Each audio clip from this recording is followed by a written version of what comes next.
Mabilisang balitaan para di mapag-iwanan. Butil ng mga balita, komprehensibo at tama. Ito ang Tidbit Patrol! Libo-libong iligal na paputok kabilang ang bongga sinira ng PNP. Bilihan ng paputok sa Bukawi, Bulacan, dinadagsa.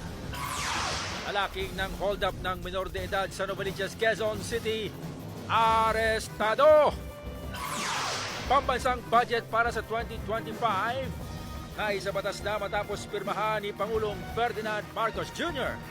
Nasa 194 billion pesos na item sa budget na i-veto ng Pangulo. Ilang lugar sa Northern Luzon niyanig ng lindol.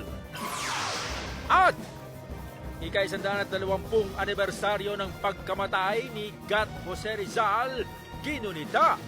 Estatwa ni Josephine Bracken na gawa mismo ni Jose Rizal, pasisilayan na ng publiko sa National Museum.